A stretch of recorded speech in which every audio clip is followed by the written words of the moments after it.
Welcome to the Mid Morning Show with Kamil. I am your host Kamil, and my today's guest is Sami. Hello, Sami. Hello, Kamil. Well, what is this? What is today's episode going to be about? Well, maybe you listeners, noticed that I've been focusing on making podcast episodes about specific countries, as I personally found them interesting, and also you as an audience gave me feedback that you enjoy this type of content. So I've been thinking, I already done episode on Denmark, which was the last episode, which I wholeheartedly recommend. All about Denmark and the life there with my Danish friend. And then I also made an episode like it's gonna be like 2 years ago at this point with my Norwegian friend, all about Norway. So today I am continuing with this Nordic theme, and my guest Sami is from Finland. So I hope he will give us some, overview on how is the life in Finland, and of course based on his point of view. And maybe we'll talk also about some of Sami's hobbies. If we get to that, we'll see how this conversation will pan out. But yes, I am completing my Nordic tour, and I will just be missing Sweden after this episode. And I already have a guest in mind. So, but anyway, let's get back to, because I let Sami wait for to maybe for my monologue to end. But yeah, No problem. hey Sami, how you doing today? How do you find yourself in this gloomy, dark winter weather? Well, I'm doing very well, actually.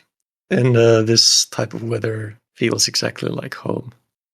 This is what I'm used to for most of the year, when it's a little bit cold, a little bit snowy, a little bit clammy.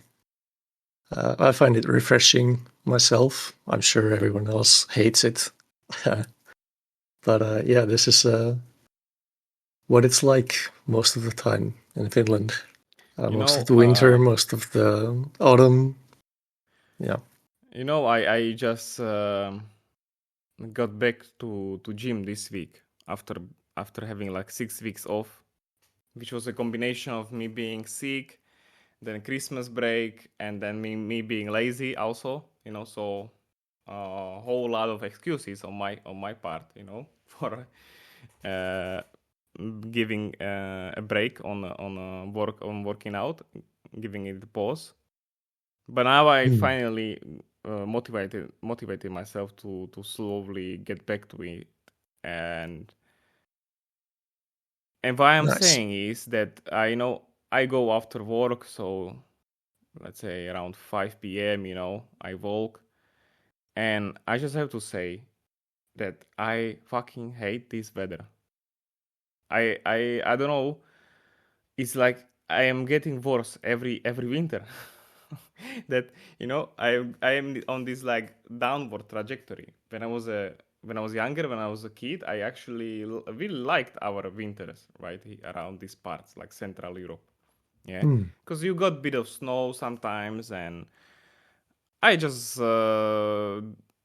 liked the cold for some reason. But now, I'm not saying I'm old, but now as an older adult, you know, I just can't stand it, and it makes, even if it's a really short walk to my gym, but still I'm just dreading the walk to gym. I'm looking forward to go to gym, but that I just it just makes me unhappy, and it makes me even more like I don't want to leave the house, right? In this weather, in this winter season, because it's just constantly dark. This cold. It's cold. It's not like super cold, but it's still uncomfortable cold. like Yeah. these breezing winds, and then also when it's like raining or something, like, but it's not like a real rain, it's not like a full-on rain, you know. Yeah. So it's like this drizzle that turns to like small particles of ice, and it can get slippery, and everything is like, and then ground turns to mud eventually, and it's dirty on the streets, on the pavement, and your shoes getting dirty, or your jeans or your trousers, the bottom gets dirty because of the the recoil when you walk. Mhm. And I know this might sound stupid, to complain about obvious facts, or something that is obvious around this season here, but still, I was just walking like a few days ago. I was like, I just can't do this anymore, right? I can't. I hate my time outside, in the city setting, in this dirty, cold weather. I just, I will have to. It just reaffirms what I like, what I feel for quite some time, that eventually I have to move out, right? Like, Hmm. and live somewhere where I will not have to go through this, to some warmer climate. Like, I actually think like I was born here, but still I feel like I was born in wrong place. That I just not for me. I feel like I would be happier. I also would help with my mental health. That's how strongly I feel about the this climate situation here. So Hmm. uh, that's how I feel now during this winter season. And anyway, uh, just a quick insertion. Please like, share, and subscribe this video. You can like even now, like at the beginning of you listening to our episode, because people tend to forget afterwards. And also, don't forget to comment, because that also gives me some feedback on how you liked the episode, or how what you didn't like also, of course. So, and you can also submit reviews on Spotify. Now you can give a rating for a show on Spotify. So I am gladly will welcome likes and nice ratings from you. So I just wanted to say it now, because I had this habit to always say it at the end of the video, right? But some of the this podcast, can take 1 hour, sometimes even 2 hours, and then I'm not sure how many people are still like focusing on the last bit of information, at the end. So I just wanted to say it now. Anyway, so you just heard me rambling about the weather, but you said you actually don't mind it that much, because it reminds you of Finland. So we can start there, right? Uh, Mhm. I will, from what I remember, and when I was in high school, let's say, because Uh-huh. of course, I know more now about Finland as a country as than I was as before, right? When I was a teenager. But let's say the information we get, let's say in high school, I will take it as like a basis that I expect everyone, right, to know this basic information. Mhm. So I'll try to base maybe my questions on the high school knowledge of like what we get to know about Finland in high school, let's say. All right. That's just an idea, we don't have to stick to it, right?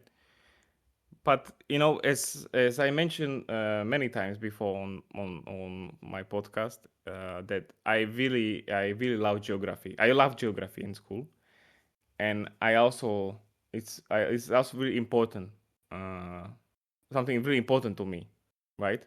to know the map, to know the countries around me, to know the cities, to know why which country is like what they are known for, and what they do there, what language do they speak. Because I just found this information super interesting, right?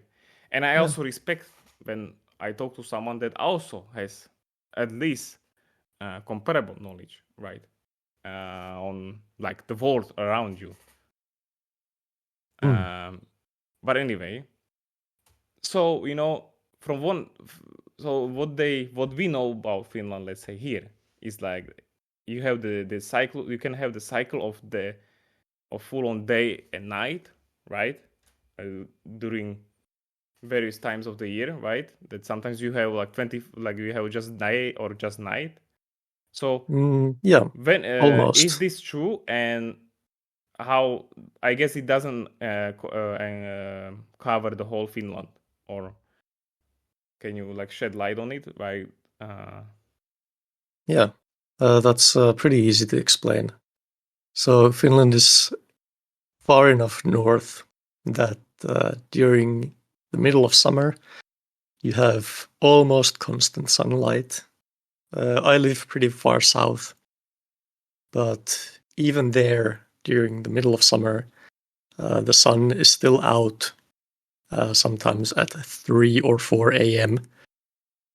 So it almost counts as 24-hour sun, but not really. It does set for a couple of hours, even in the middle of summer. And the same thing happens in the middle of winter, where the sun only rises for, I think, 5 or 6 hours per day, and the rest is complete darkness. So, as an example, when I went to school, I would leave my house and it would be pitch black outside, complete darkness. And then after the school day was done, it was already dark again, no sun at all. So, yeah, it's a special feature of Finland.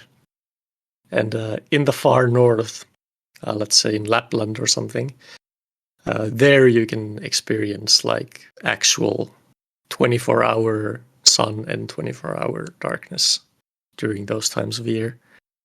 So it is, I'd say it's half true to say that it can happen, because it only really happens in the far north and not so much in the southern parts of Finland. But yeah. This reminds me of a great movie I haven't seen in a long time. It's called, but I need to watch it again. It's called Insomnia. Do you know it?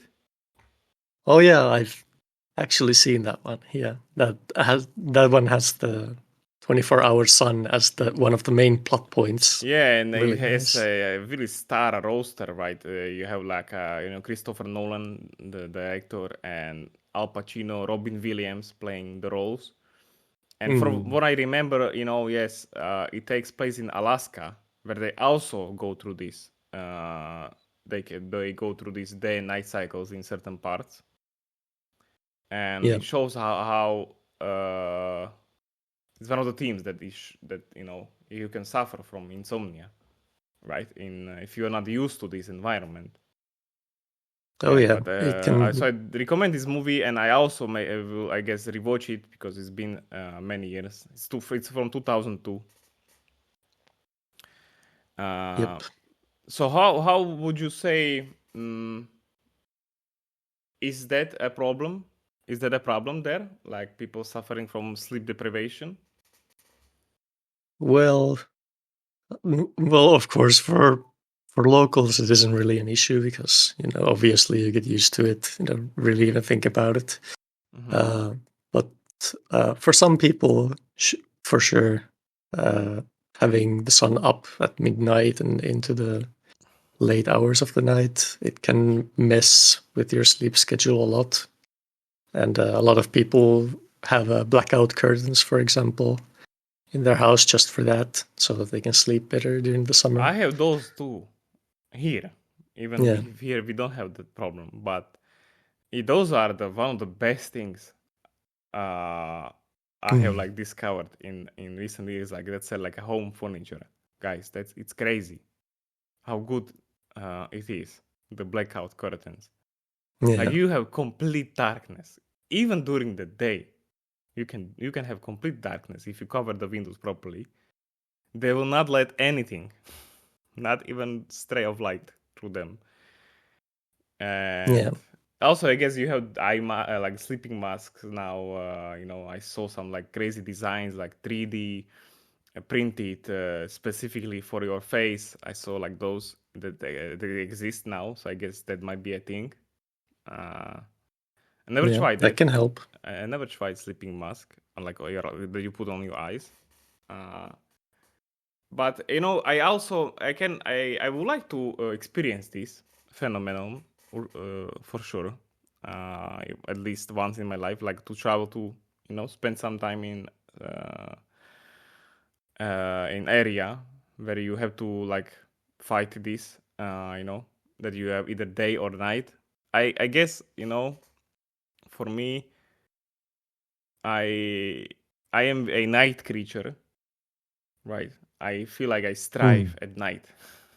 I like to live in complete darkness.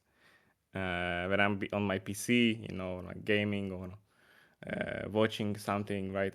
At night, I just like just the darkness, just the brightness of the monitor or the TV screen, and I'm totally fine, right? So maybe I would be able to survive the night time, but the daytime, if it was always a day, that would be interesting. I don't know how would I be able to adapt. Yeah, I should mention here that all Finnish houses come with blinds on the windows as a standard. Mm-hmm. And I'm pretty sure this is partly because of the, issue of the sun being up so long in the summer. So even without blackout curtains, you usually have at least some So a way to now, block the sun. you also live here in Czech Republic, and so you live. So how would you compare now? Because you've been, let's say, living here for quite some time. So how 4 would be your years. like your preferences for like the like when you lived in your area in Finland, where you said like you also had like you could have light for really long time. So how do you actually now like it here more, like the more standard uh, day night cycle in, like, say, Czech Republic, or you miss it from your home country? Well, all I can really say is that it still feels strange to me, even after 4 years of living here, that the sun actually sets in the summer.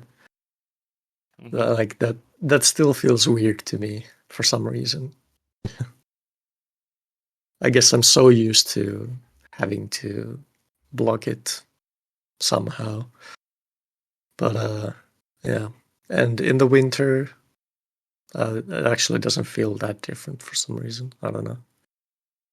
Uh, Another thing connected to this, right, from, like I said, back in the high school knowledge days, was that I uh-huh. remember people were saying that there is at least, let's say that's like information from 10 plus years ago, that because of these day night cycles and because of the gloomy weather most of the time, Yeah. that there is a higher rate of people suffering from depression in Finland, which was also connected to a higher rate of suicides. How what do you have to say to that? Is that still something that holds true, or you got better with that as a society, Well, like there's mental health nothing. awareness? It's one of those things that, yes, it is a problem for people that it affects.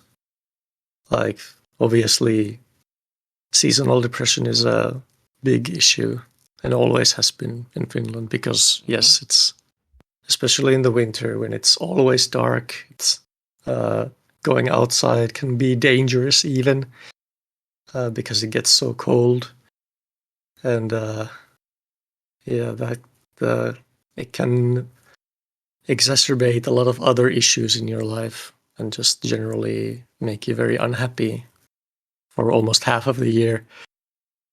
So yeah, it is a big issue, but people are aware of it. Therapy is promoted a lot. Yeah, People so are what encouraged to this is what seek. I wanted to ask. Like, Yeah. is the government like or the health sector doing something to promote mental well-being in Finland?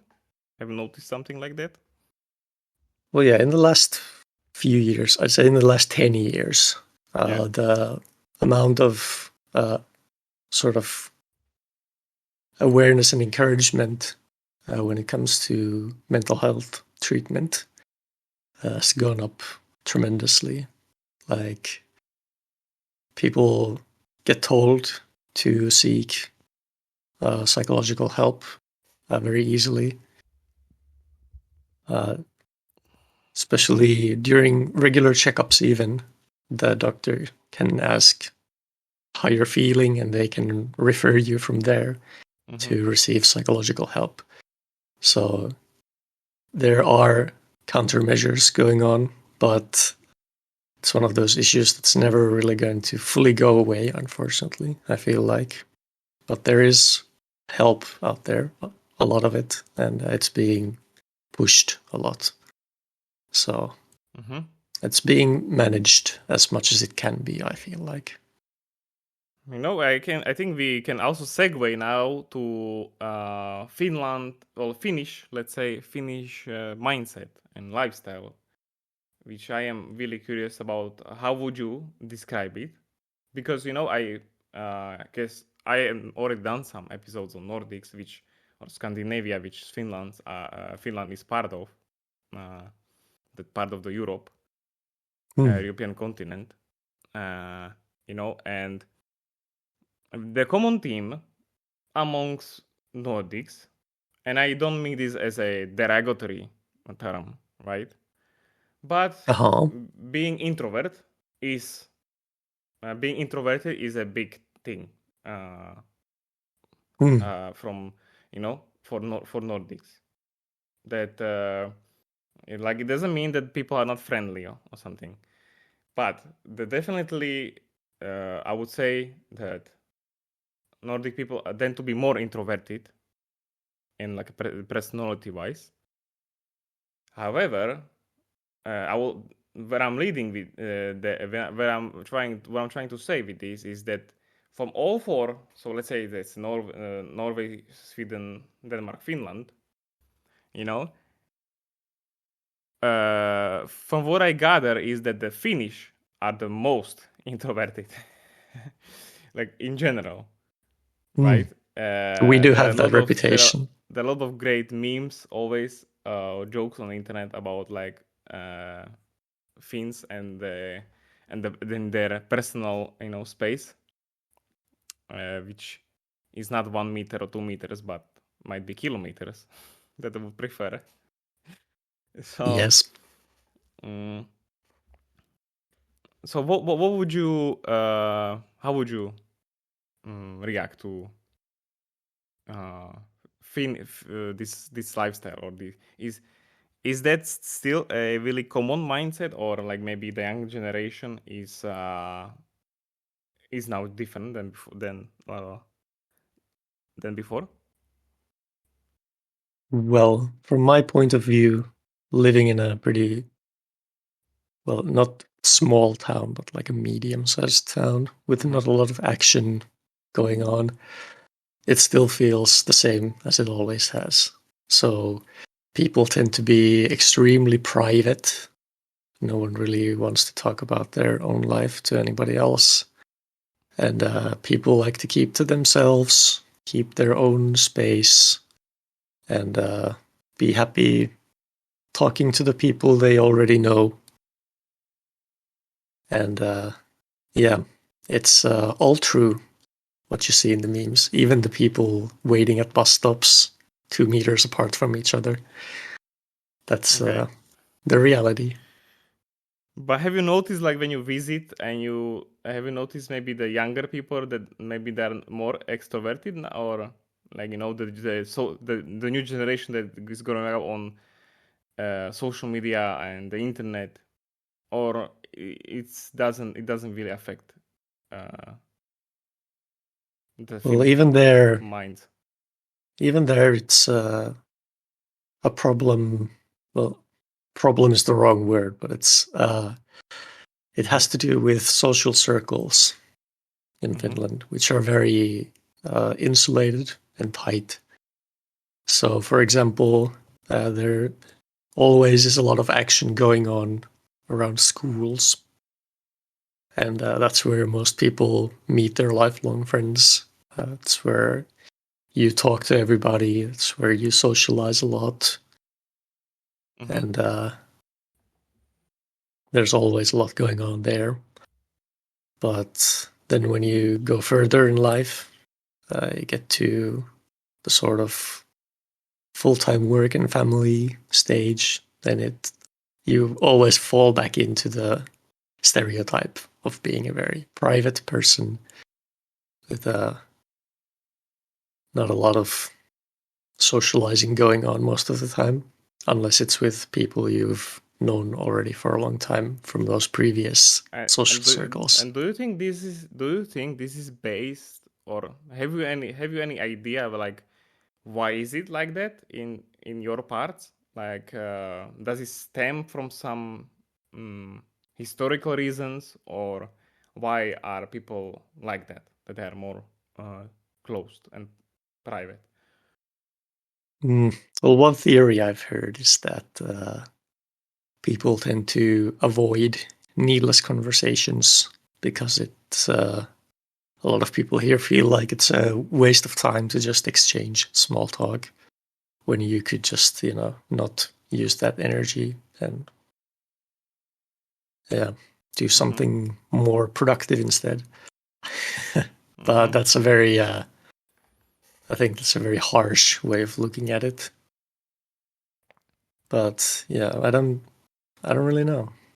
It just feels like most Finnish people hate small talk and don't really want to do all that. And usually when you go to talk to someone, there's some sort of good reason for it or a transaction of some kind happening. So I guess that would be sort of the general social mindset. Well, but the Finns can also party, right? Like, because Finland is world renowned for their ice hockey proficiency, right? You won. Oh yeah. Like a Finnish national team won many World Cups in their storied history, and I remember, like, when they were showing on our TV, like when Finland won the World Cup in ice hockey, and then they were showing us the celebrations, like in the capital, Helsinki, and it was crazy.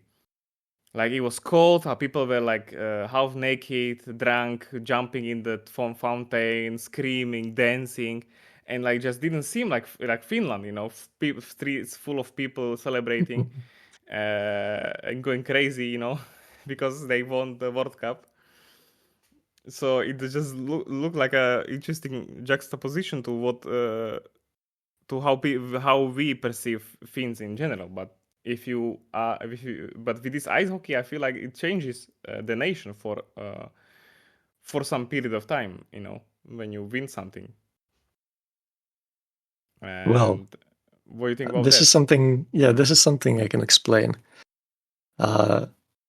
It usually comes down to a bit of national pride because, Finland is a very, very small country in the grand scale of things. Only 6 million people living in the entire country. So whenever Finnish people manage to achieve something on the on a global scale, it's always something that brings the entire country together to celebrate this accomplishment against all odds, I guess. Mm-hmm. So yeah, these things do happen. I've also had a similar celebration in my hometown once when I was visiting. The entire city square was full of people celebrating some local guy winning something. Mm-hmm.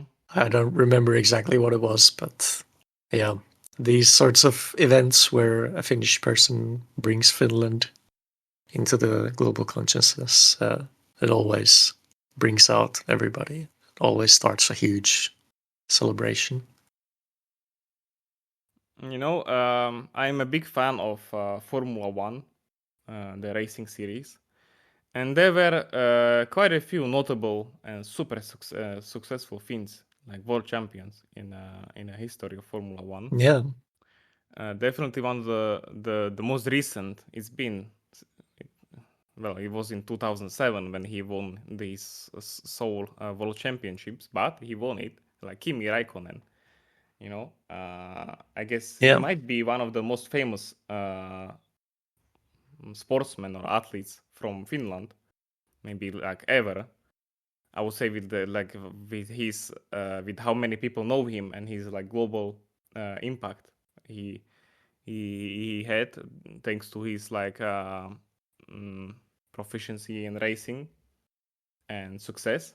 And I also read his autobiography last year, and like it show like they talked about a lot about his career, but also you get to learn a lot about his personal life, because Kimi, the way he was, the way he presented himself, like in front of the cameras or in interviews, was like exactly what we were talking about till now, right? He's introverted and keep to himself, and that's why people fell in love with him. Like that's why he actually has had such a big fan base all around the world, right? Because when he was, in these like mandatory interviews or press conferences after the race, before the race, right? And he always spoke in like few words, you know, and he was famous for that. That they would they ask him like some elaborate question like about the race, about the car, the performance of the team, and he always would reply in like 3 words or something, yeah. Like, and really sarcastic also most of the time. Yeah. Like he would just say, "Oh, we'll see. Yeah, if I win, I am the victor, you know." Or Yep. if I qualify first, then I will start first tomorrow. Yep. So like he's famous for his one-liners, definitely. And but what he's also known for is his partying days when he was younger. Now he is more like a family man. He doesn't do that anymore. At least that's what was said in the book. He's Yep. retired now from Formula also. Uh, and but he liked to party, and a lot of like other people from Formula world, that partied with him, like share this. Like there is a lot of stories, about Kimi after, hosting these big parties that involves a lot of alcohol, always, and so like he presented himself, and in like he hated the interviews, he hated to talk to press and media, but he loved to party. And he loved to go for karaoke, after the race, and do all kinds of really extroverted stuff. When it was in the environment of like a bar or club, Yeah. Um, so it also is interesting juxtaposition, I guess, of being a really serious person and really unreachable. I don't know if that's the right term. Is there a better word? Maybe distant. Distant, yeah. But when he was in the circle of his friends, then uh, he turned to different person altogether. So, but this also maybe leads to my another let's say question, because another like maybe less fancy stereotype about Finland is that there is a widespread problem with alcoholism, which I guess it is somehow connected to this mindset of being distant and private and introverted, and people turn to alcohol, I guess, for various reasons. But how do you see this stereotype of Finns being alcoholics? Well, it unfortunately is a huge problem that has existed for an extremely long time. And part of it is because a lot of Finnish people tend to drink in this sort of bar or club or whatever settings to be able to speak more openly. Because one of the side effects of alcohol is that it reduces inhibitions, which means that the usual sort of guarded mindset falls apart and you start, telling everybody your life story and being more open about things. And for some people, that's a big lifesaver. And the only way they can really socialize freely. So then it turns into a dependency where if I'm not drunk, I can't talk to people. So then you're always drinking to fix that problem. And then that can further develop into an actual alcohol addiction, which, of course, only has horrific consequences. I've actually had a front row seat to seeing someone destroy themselves with alcohol, unfortunately. And it was not great. It's a pretty depressing story, so if you feel like it's too gloomy for this podcast, then I won't explain anymore, but just know that it affects a lot of people. If you are, or you don't have to name names, right? But if you are open to sharing a bit of this story, then I think it would be interesting, for people to hear as a warning sign maybe, or something. So, do you want? If you want, you can continue, and you can just share what you want to share. Oh, okay. Let me think first about how I want to word this. It's just fine. to make sure I'm not, exposing anyone. You think about it, and I can just continue what I. Meanwhile, while you think about that, I would just say that I don't anything I'm trying to, or I'm saying, or I don't want anything to sound like that I am trying to put Finland or Finnish people in some bad light, yeah, just as a precursor. No. I just wanted to say this, because I am we are exploring together, right? Various different cultures, and in my podcast, and it's been a theme of many episodes, like I mentioned, like cultural differences and how is life in different countries, right? So you can. So it's more like a I see it more as I am providing some learning experience for you as my listeners, right? That as if you might ever go to one of these countries that I talk about, you might, be more in the know, right? What you can expect from the community and the society that you will meet and engage with. So yeah. Okay. So you ready? Yeah, I think I have all my thoughts in order now. Okay, that was quick. So Okay. let me start from a sort of connected to the previous topic. Yeah.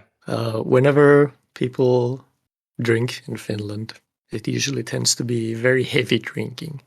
Mm-hmm. People like to get completely shit faced and like almost unconscious levels of drunk, which was something that I always found a little bit scary when growing up. Like seeing my friends stumbling around, slurring their words. I never really liked it. Wasn't for me, but a lot of Finnish people enjoy that every once in a while, and there's nothing wrong with that, I Mm-hmm. think. But yeah, with that in mind, story about someone in my family who did eventually get addicted to alcohol, and the way I was involved was that he would call my mom pretty often to try and get some help or see where he could go for help. And he'd come visit our house every now and then as well. And I just remember the way he would always smell of alcohol from like 2 meters away. That always felt a little concerning to me. But yeah, I always saw him come over every once in a while to talk with my mom, then the phone calls as well. And a Mm-hmm. little bit later in life, I learned that he'd been, uh, you know, using all of his money on alcohol for many years. And eventually, it got to the point, even through several attempts at rehab, that he would start drinking away his mortgage money. He'd start drinking away his children's education money. Mm-hmm. And it was just completely out of control. And yeah, he ended up in the hospital at some point due to health complications and unfortunately passed away there. But yeah, it was pretty harrowing to see and hear about it so much. And especially learning all the details about how it affected his life later on. It's Have you ever very witnessed? devastating. Have you ever witnessed some like that, like in person, some uncomfortable situation with that you have to go through? Like if you were together. No, not so much. Like Mm. he always tried to stay somewhat normal when around his family. Mm-hmm. So it wasn't like so bad that he'd be completely unconscious when around other people. But Mm-hmm. yeah, it was just it was all happening behind the scenes. And the only reason I really knew about it was that he was talking to my mom so much about this. But yeah, and Mm-hmm. he did try to get help for this many times, but it never stuck. And he always relapsed and got back on alcohol. It's very, very sad. So how is your view? Like, do you drink alcohol at all, or you completely stray away from it, or Well, with this experience in the back of my mind, it's very hard for me to enjoy alcohol in any way. mm-hmm. Like, obviously. But I do every once in a while drink a little bit. I'd say maybe 2 or 3 times a year I'll have alcohol in the house and drink from time to time. Like a beer? But What about beer? Like you live in Czech Republic. yeah, almost never. I Uh, don't really care for it that much. mm-hmm. Yeah, Yeah. just all these experiences with the, you know, seeing my friends being completely gone, and this experience with a family member, it's just I just can't enjoy alcohol. Yeah, I understand that, everything, all these, let's say, possibly addictive substances have to be used in moderation, but you would say that's a common sense, but it's not, of course, that black and white. Yeah. People have different or various life stories and reasons why they would end up abusing some kind of substance. I spoke about this on I think I spoke about this on some episodes, because sorry, I recorded quite a number of episodes, so already. So my mind, it's not always completely sure about, have I said this or have I said that, right? Before. Mm. But I have my own personal experience, of course, with people uh, being like addicted on alcohol, but also from me, like myself, right? I would not say that I was an full-on alcoholic ever in my lifetime, of course, but I did find myself, let's say, abusing alcohol to help me, I don't know, process some uh, critical situation in life, right? That Mm. was that I when I got depressed and maybe I drank for maybe too much for some period of time, right? Yeah. And I knew, and the worst thing is that like I knew that what I'm doing is wrong, right? That I cannot continue or it will like turn to something serious, right? Then that because I am like trying to solve a some problem, but meanwhile, with this I might be creating a whole new problem for myself, right? So that Mm. somehow, always got to me eventually, right? And I, stopped myself and Yeah. focused on fixing the real problems that I have that caused this, right? So it is very, Mm. it is super. So I can at least hopefully I can understand a bit that how it can be easy uh, to like get. No, I mean I don't. I will not say like it's easy to get addicted, but it's easy to try to find solutions or like something that will help you be numb. I think for me, most of the time, that was the main reason, right? That I Yeah. That's very common. looked for this, uh, like helping.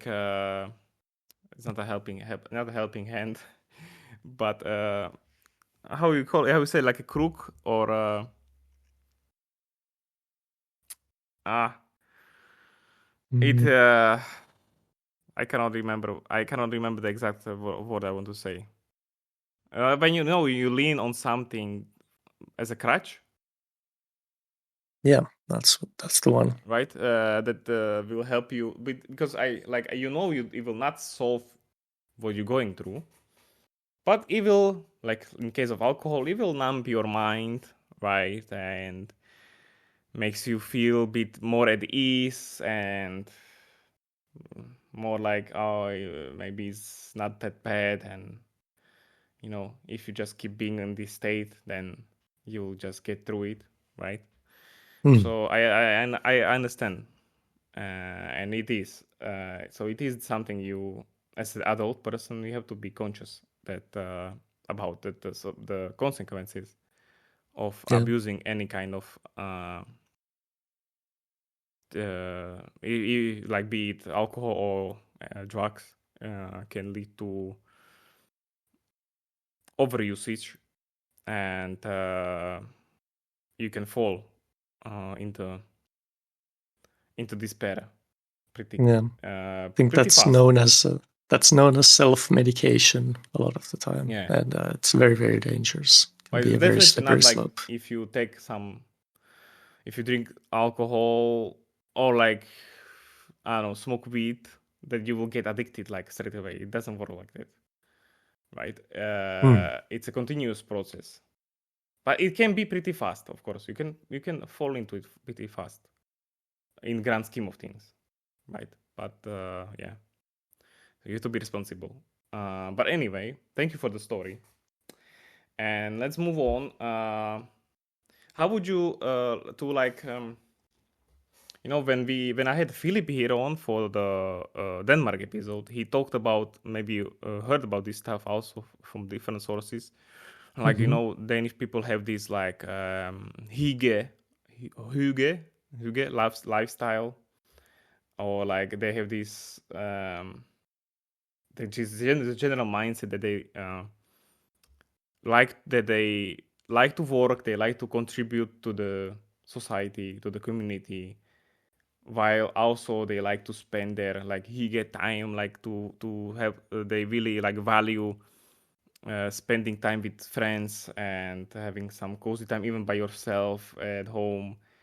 uh, what would you say, would there be some equivalent for Finnish people, like something that, like a general mindset for people,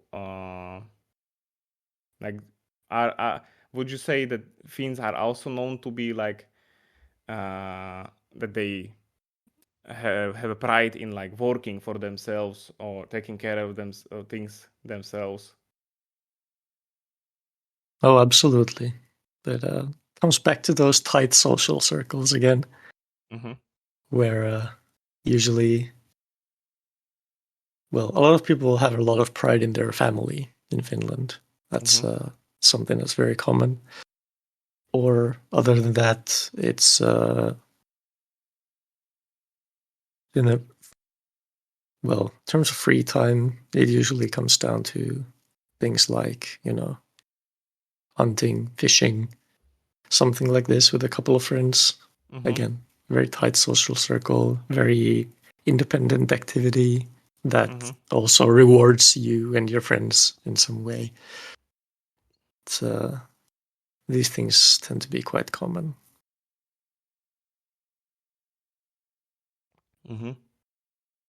And what about religion? Like, is that a strong part of the culture? Like, because I'm not sure actually about, like, what would you say? How important role of like, let's say, Christianity or some other religion play in how people treat each other or follow some kind of mantra? Well, Finland is a Protestant country, always has been, and a lot of people do believe in like basic Christian values, like of course respect your neighbors and all this sort of stuff, like all of the good things about religion, basically. But in terms of actually practicing religion, there isn't much going on most of the time. A lot of people, especially younger generations, are very atheistic, not really interested in the church or religion as a ritual. So I guess the problem would be, practicing would mean going to church with other people, spending time with them in confined spaces of the church. So maybe more people are practicing in like in their solitude, like at home, or where they feel comfortable by themselves. So I can see that. But Okay, on the but flip side, yeah. there's one more thing I want to say. Like on the flip side, there are some times of the year when religion becomes very powerful, I'd say. and a lot of people do feel some sort of connection there, especially around Christmas. Because Christmas in Finland is a little bit special because it isn't all about just having or getting presents or giving presents.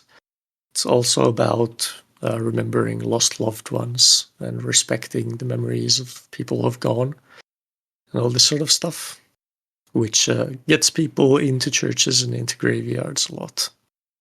And in those times, it is very comforting to have religion at your side as well. And it is also a big part of the Finnish education system. A lot of time is spent on religion and education concerning religion. I also heard a rumor that Santa Claus comes from Finland. Is that true?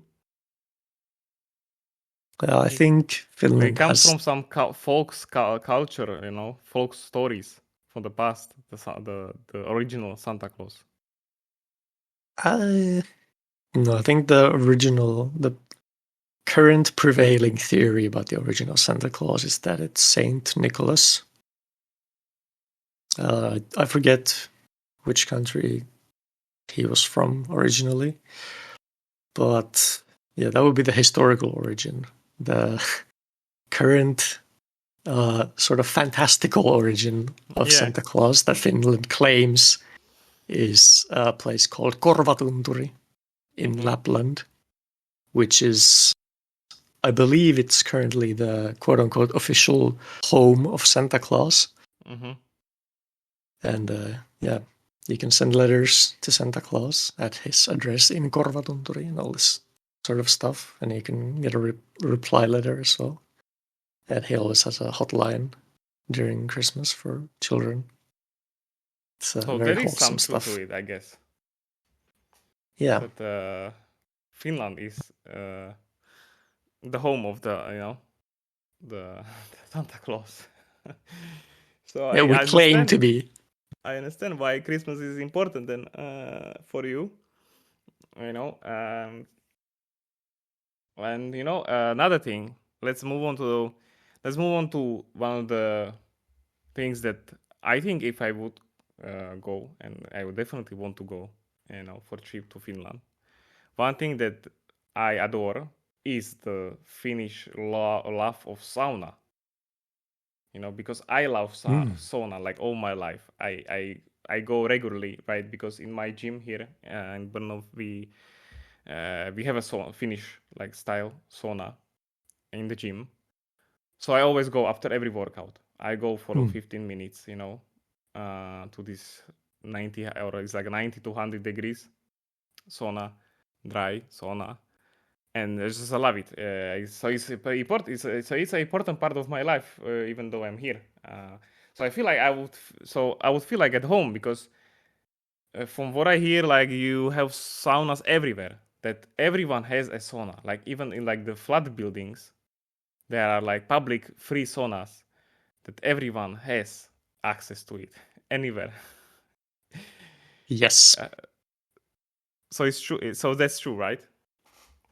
Yeah, I've lived in more than one apartment building that has a sauna in the basement and a little timetable next to it where you can write your name whenever you want to go into the sauna. And then once your time is up, you let the next person come in. And that's the sort of rotation those public saunas work on. So where this come from? Like, I guess it's been around since you were born, right? The saunas everywhere. Absolutely.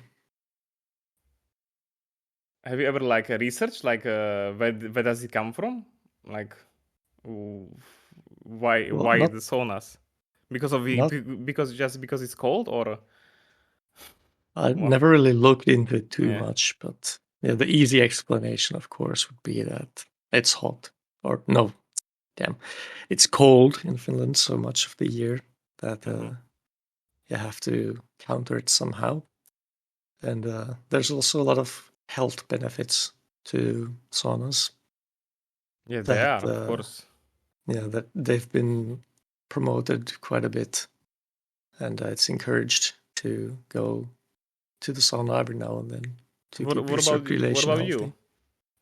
Do you love saunas also, or you are actually on the opposite, not really there? Well, I think it's nice every now and then. Not a huge fan myself, mostly because it's something that makes it hard for me to breathe after a certain amount of time. So I have to be very careful whenever I go into a sauna. Mm-hmm. It's a bit of a problem for me personally, Mm-hmm. but I wish I Okay, could go more freely. I understand. Yeah, and what about the? I think one more thing I definitely wanted to let you maybe talk about is the language, right? Because Mm. if if you have a basic knowledge about, let's say, Scandinavia, you would know that Norway, Denmark, and Sweden, they don't speak the same language, but it is kind of similar. Like Norwegian Yeah. and Dane and like Norwegians and Danes, they can actually speak to each other in their own languages, and they would understand each other, right? It's something similar to like Czech and Slovak language. Mm. From what I know from the people, right? Swedish is a bit different. Is not that closely related to Norwegian and Danish, but they still kinda look really similar and sound similar. Well, of course, I'm sure someone will get some Nordics will get offended because they all have their national pride, for their own language. Yeah. But it is, I think, objectively they are pretty similar. But then you have Finland, which is a completely different language family that is that couldn't have been more different if it wanted to be even Yep. than the other Nordic languages. So it's actually from the same language family as Estonian, like let's say in Europe, yeah, Estonian Mm. and Hungarian. Yes, But to my correct. understanding, you can actually, even though it really sounds really similar, and also looks similar like written wise, but you can't really converse with Estonians or Hungarians. So what That's would you true. say? What would you say? So what would you say to that? Like, uh, what could you share about the Finnish language? Why is it so different? And it looks really like one of super difficult to learn. You have all these weird pronunciations and combination of letters in words. Yeah, Mm. how you see it? Well, Being it's native, of course. Yeah. it's a very long story with a long history, of course. Like languages forming is a very it takes a long time. Mm-hmm. But yeah, let's start from comparing Finnish to Estonian and Hungarian. I Yeah. guess that's an easy starting point. So Finnish and Estonian are actually very, very close to each other. You can almost understand between both languages. Mm-hmm. However, Estonian has some vocabulary that overlaps with Finnish in a really weird way. So, for example, piimä, which is the Finnish word for sour milk, in the same word exists in Estonian, but it means a completely different thing. It means regular milk in Estonian, Mm-hmm. and there's dozens of examples like this where one word means something specific in Finnish, but it means something completely different in Estonian. Mm-hmm. So it gets very, very confusing very fast, even though the languages sound and look very, very similar. And then there's Hungarian, which, when comparing Finnish and Hungarian to each other, they're also like from completely different planets. There's almost no overlap at all, and nothing seemingly similar. It's just that Hungary is the root of this language family, I guess. Yeah. So that's where Estonian eventually formed from, and then Finnish later down the line. But in modern times, yeah. So is Estonian older than Finnish? I guess it could be. Like traditionally, or when you look at history, colonization of places up north, very far up north, tend to happen a lot later in history because it's these are very difficult places to live in. So it takes a long time for people to want to colonize places like. But Yeah. I don't have any sources to back any of this up, so research for yourselves, obviously. But yeah, and then I guess the second part would be Finnish as a language to learn. Wait, but before you continue, Yeah. I just wanted to ask. So you said there are these overlaps with Estonian vocabulary, but are there words that are same in Estonian and Finnish, or that doesn't exist? Yeah, that's what I wanted to say. There are words that are the exact same in both languages, but they mean different things for Finnish people and But Estonian are people. there that mean the same thing? Are there words that mean the same thing also? Yes. Okay. That's why it gets so confusing. Yeah. Yeah, continue. Okay, so then learning Finnish and why it's so hard. So Finnish is very famous for its inflections. And the definition of an inflection is that it's a part of a word that is added either to the beginning of the word or to the end of the word. And that changes the meaning of the word. And Finnish has an ungodly amount of inflections that go after words. And they change the meaning of the word, of course. And some of those inflections can also be combined with each other to change the meaning even further. There's this famous example of odottamattomuudellansakaan, which sounds very long. Sounds like singing. But yeah, but that example has, I think, 3 or 4 different inflections added to the end of it, which result in a very, very specific meaning to the expression. But yeah, learning all of those inflections is unbelievably difficult. And yeah, for someone learning it as a new language, especially, even for Finnish natives, it's hard to wrap your head around all of the different possibilities that come with this.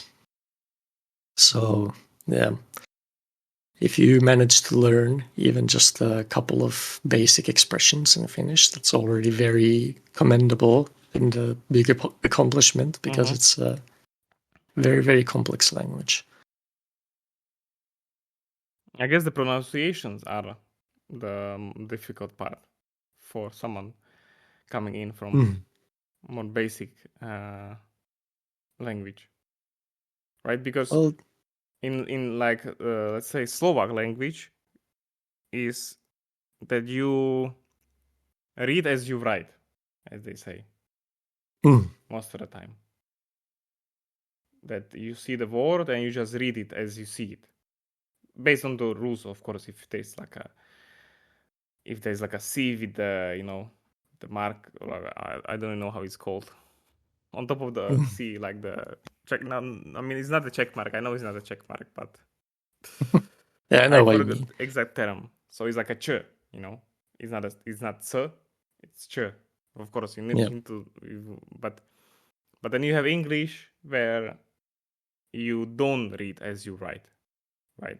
All Mhm. words have some specific way of how you should, like I just said now, way. So you write it for WAY,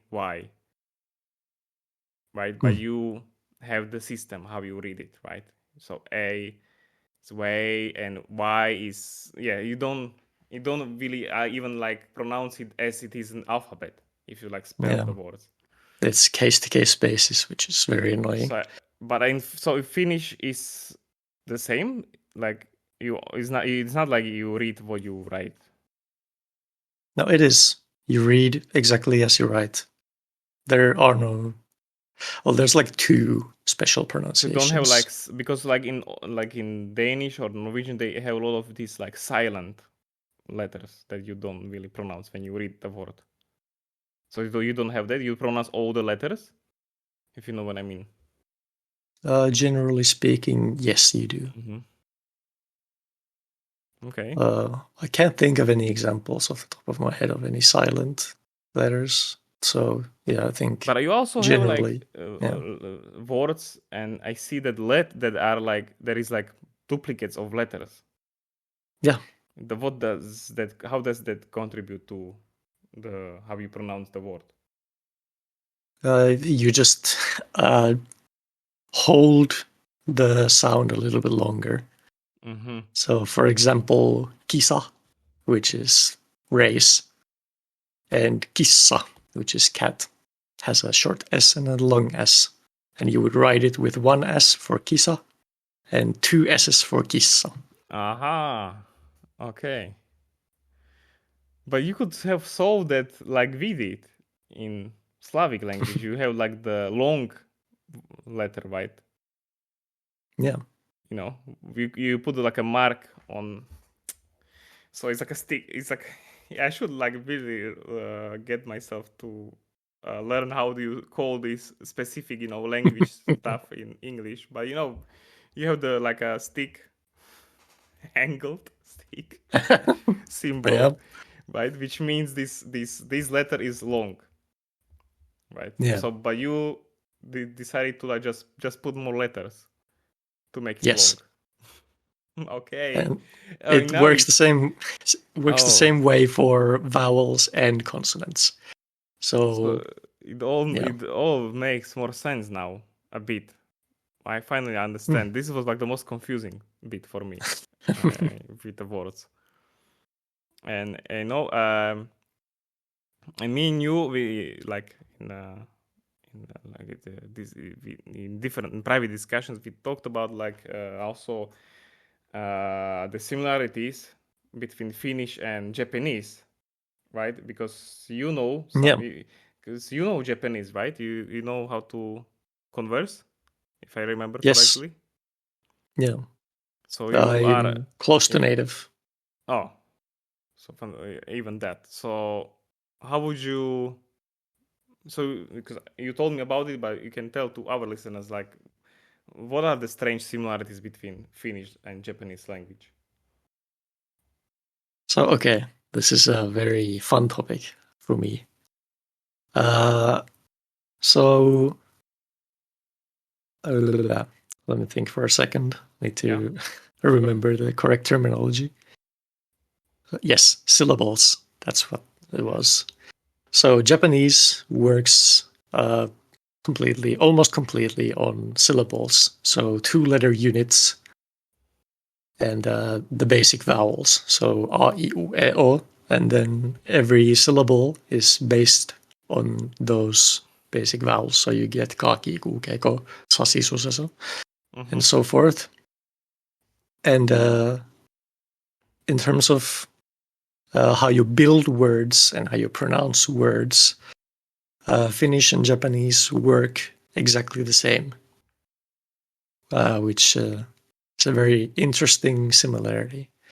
Even though Japanese does have some sounds in it that don't exist in Finnish, Mm-hmm.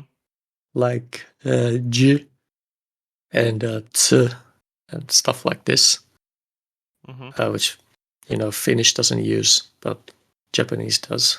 Mm-hmm.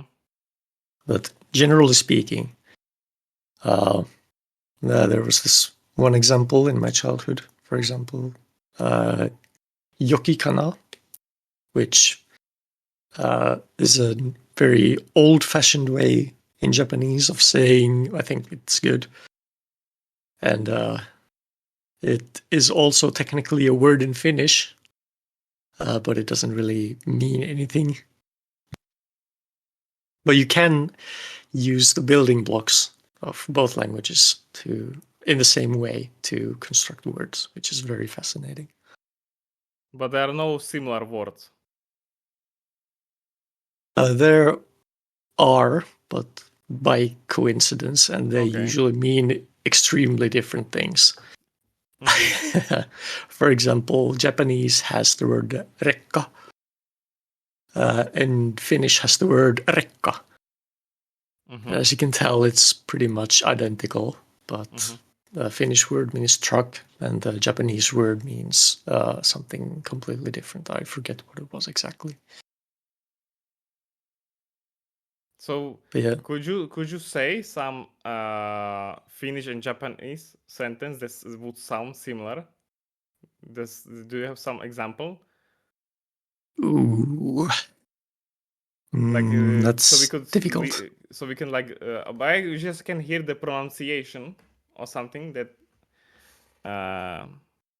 so people can like hear why is it why it can or why it can be similar sounding. Do you have? Sure. I can Yeah. do a self introduction really quickly so you can hear Okay. some of both. So I'll do Finnish first. Hei, minun nimeni on Sami Kaartinen. Hauska tavata. And then the same in Japanese would be Watashi no namae wa Sami Kaartinen. Yoroshiku onegai shimasu. So Okay.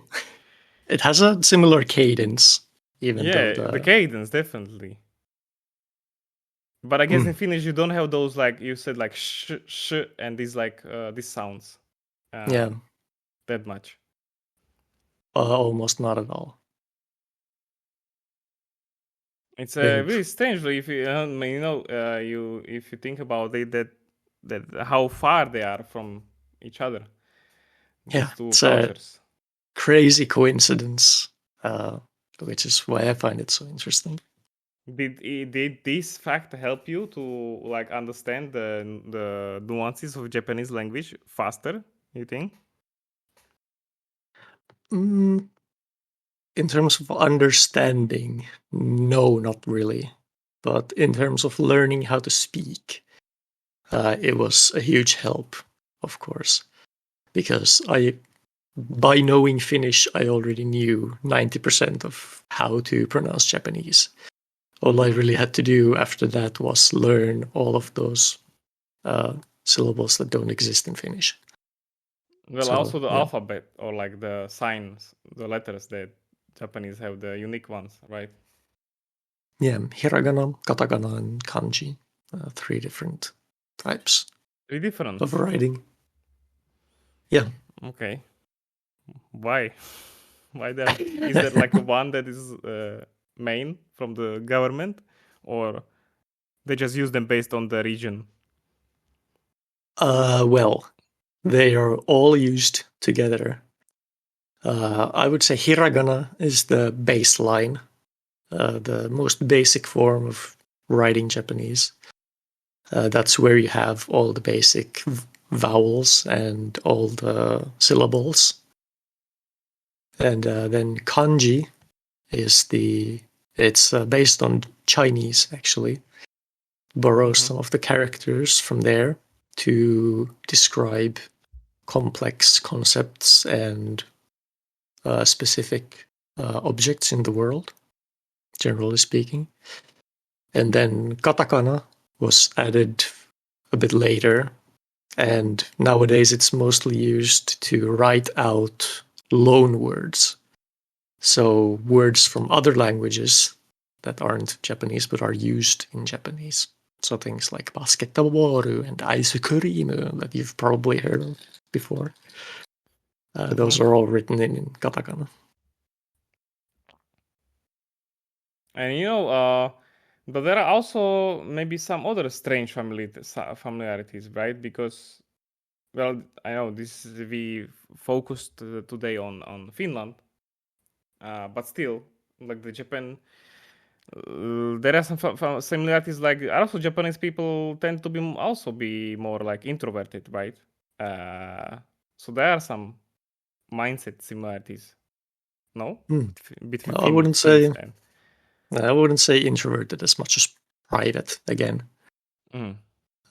Like for Japanese people, there's this concept of, I believe it was shomen and uramen, which is the face you show to the world, and then the face you show to your friends and family, basically. So you have the facade of who you are to society, and then the real you behind it. But there's not something that exists in Finland. No, not really. Everyone's just doesn't give a shit about putting up a front for anyone. So it's all in the back. Another thing I just thought now is, the famous Japanese poems, the short poems, the haiku. Is it called haiku? Yeah. Haiku, right? It's like a poem of one or two sentences or like few words, right? Yeah, it's counted with syllables. I believe it's 575 would be the traditional haiku structure. So you don't say a lot. That's what I'm trying to say. Which also would fit well with in Finland or like Finnish way, right? You also they also, like we are talking about Kimi Raikkonen, or like you also don't feel like you have to spend too much energy on being elaborate and speaking colorfully, right? You just also generally just try to say what you want to say in as many words, right? It being effective. Well, so haiku would be something that maybe a Finn would write also. Some really possibly, short poem. Possibly. But I think that also has to do with how the Japanese language can sort of concentrate a lot of meaning into very few words because of, kanji existing and all this sort of stuff. So with very few syllables, you can express a lot of meaning. Yeah. And that's what the haikus are really about. Yeah, I am aware of that. Like also in Japanese, you have you can say one let's say word in different you can pronounce it in different ways, and it will have different meaning, right? Like if you say it's long or short, then the way you say it also, like the tone, affects the meaning, of what you want to say. Which I guess we also do have, but not to that extent. In like Slavic language, right? You have tone, but you cannot really like really change. You're not really changing the meaning of the in not internal, but boy, I lost the word again. What's the synonym for internal in do you know in it's intrinsic value. Intrinsic, yeah, intrinsic value of the word. You're not really changing that in Slavic language. But okay, let's get to the last topic. The last thing I wanted to ask is a bit of a day-to-day, let's say, life question. How are the – – – – – – – – – – – – – – – – – – – – – – – – – – – – – – – – – – – – – – – – – – – – – – – – – – – – – – – – – – – – – – – – – – – – – – – – – – – – – – – – – – – – – – – – – – – – – – – – – – – – – – – – – – – – – – – – – – – – – – – –– –– –– –– –– –– –– –– –– –– –– –– –– –– –– –– –– –– –– –– –– –– –– –– – Salaries and taxes in Finland. If you compare it to where you live now in Czech Republic. I guess I know something, but you can say like what's the system like the social system there? Like you have high taxes, you have a good health welfare, or is it how? Yeah, what comes to your mind? Well, generally speaking, it's high wages on paper, of course, Mm-hmm. and then coupled with high taxes because of very high standards of social welfare. Mm-hmm. That's like Finland explained in as few words as I can think of. That's how it is. So, in more concrete numbers, I'd say the median monthly salary I think I was looking at pretty recently was somewhere along the lines of 2,500 euros a month. Mm-hmm. And it can go as high as 5,000 a month. Pre-tax. Yes. Mm-hmm. But then, like, of course, you get the taxes on top, which I believe the baseline is, don't remember exactly, I think it's 23% or something. Mm-hmm. Maybe I'm thinking of something different. And then some other stuff on top, depending on where you got your income and all this sort of stuff. So is life expensive in Finland? Oh, yes, definitely. Like, but can you afford like rent, or is it a struggle? I mean, depends on where you live mm-hmm. more than anything. I'd say in the general area of the capital, so Helsinki, Espoo, Vantaa, this sort of very big metropolitan area. Mm-hmm. Its rents are really, really, really high, and it's hard to get by because it's so expensive. And on top of that, food tends to be very, very expensive as well. To like go out to a restaurant. Yes, and also meats tend to be very expensive, as well as fruits. But to sort of counterbalance that, vegetables are almost free. What is almost free? Vegetables. Oh, vegetables. Okay, that's a so grocery prices in shops are not that high, but as I guess as similar to other Nordics, you don't go out that much to restaurants or bars because alcohol is also expensive, right? In a bar, not like in a shop. Oh, for Finland, that's a whole different issue because Finland has a like insanely high tax on alcohol, which means that to buy it privately, it costs an arm and a leg. So, for example, 1/2 liter bottle of beer in Finland tends to cost somewhere between 4.5 and 8 euros, which would be. But in a restaurant, Yeah. or like in a shop. So in a restaurant, if you're ordering, it's usually 6 euros or 8 euros.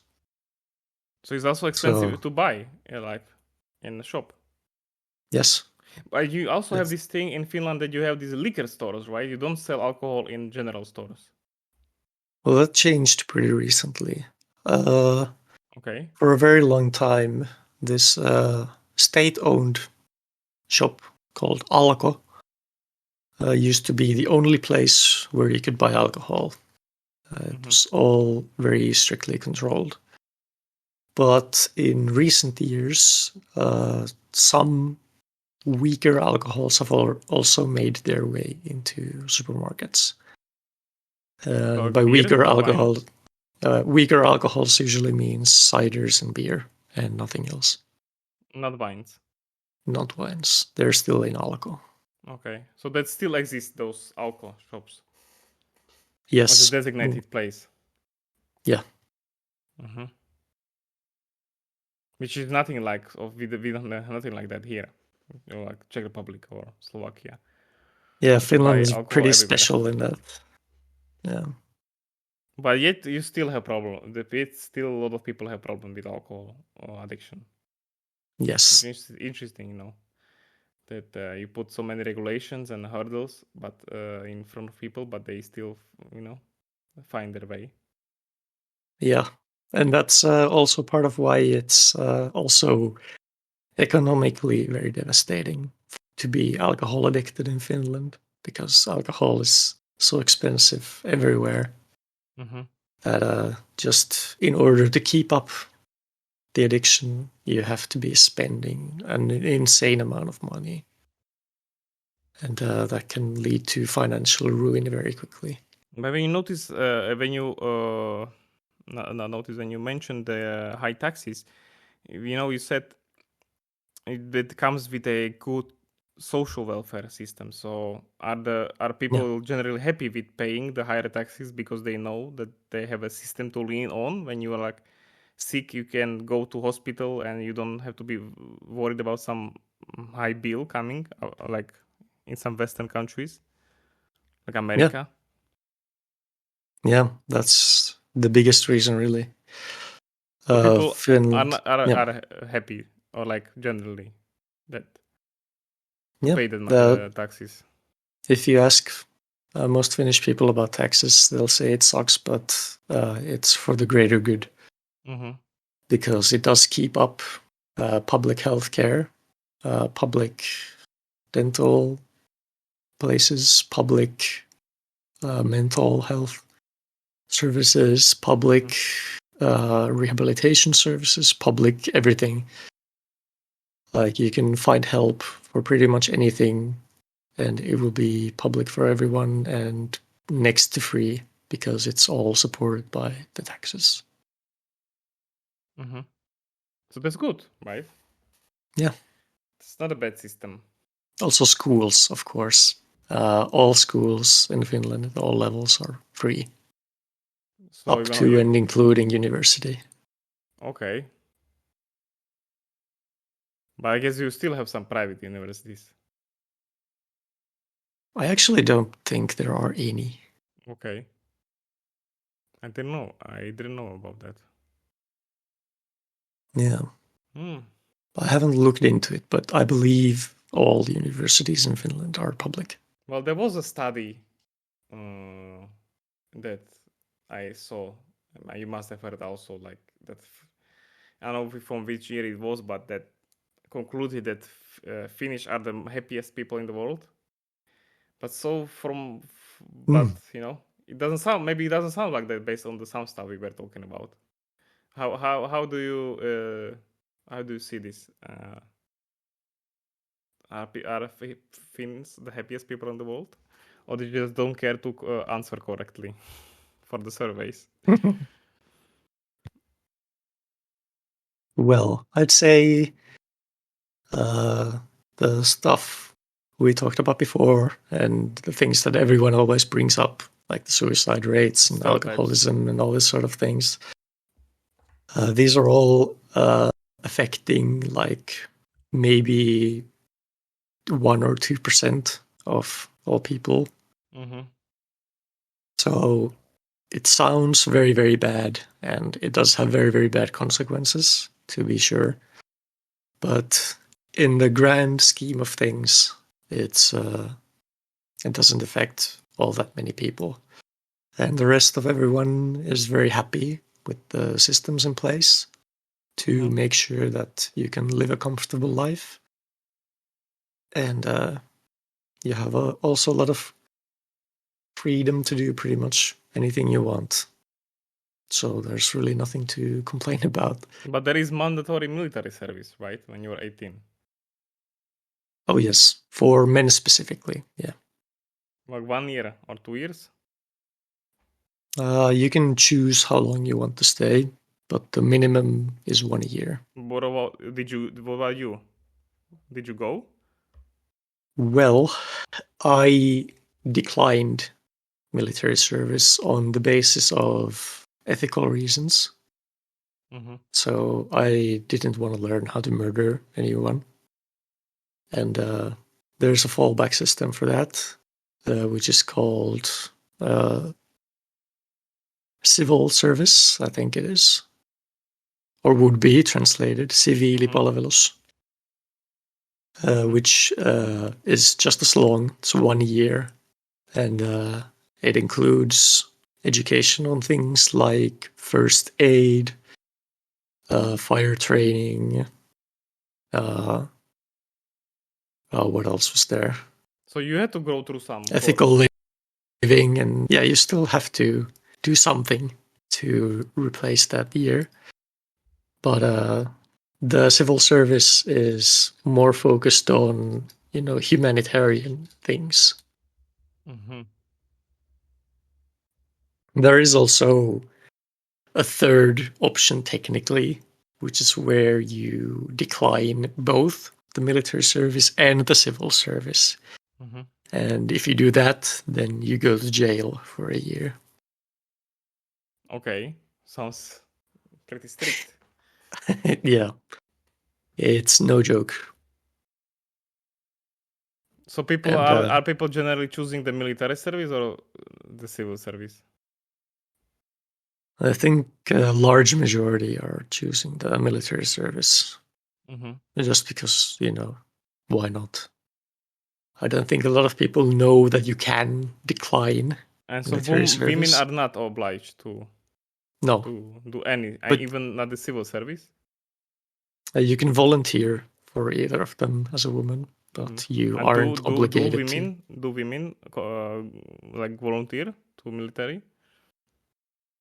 I've known a handful of women who have volunteered for military service, but Mm-hmm. it's pretty unusual, I think.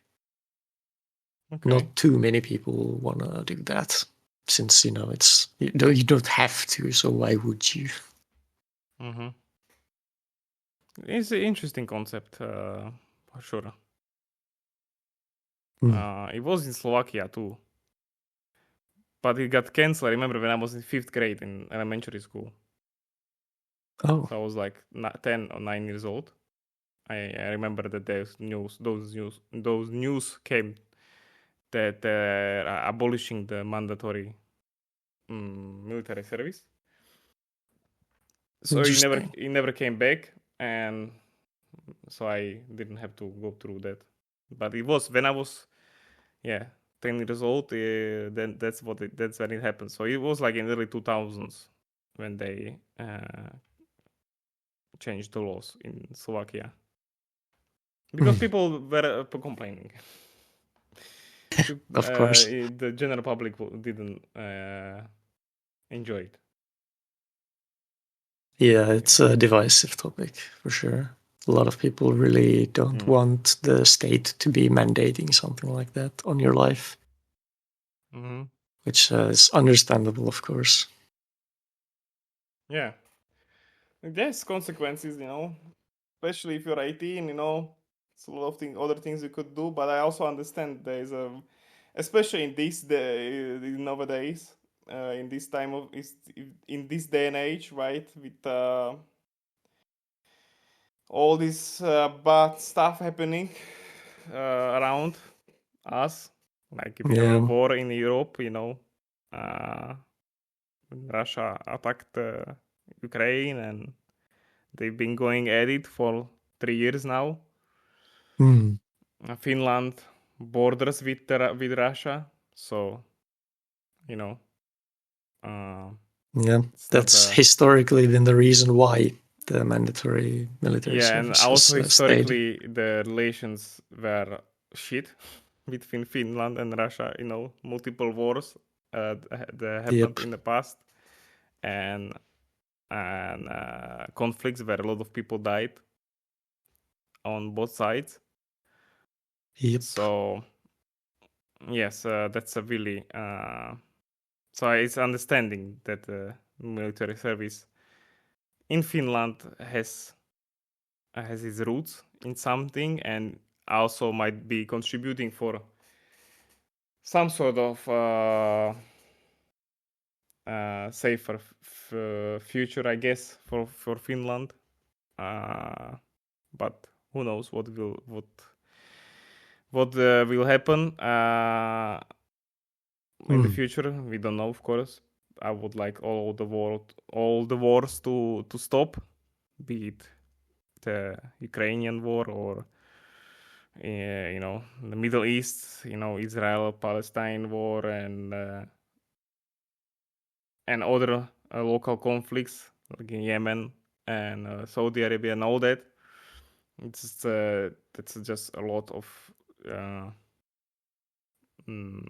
unnecessary violence going on and massacres and innocent people dying or even soldiers dying. Still, it's the value of the life is the same, right?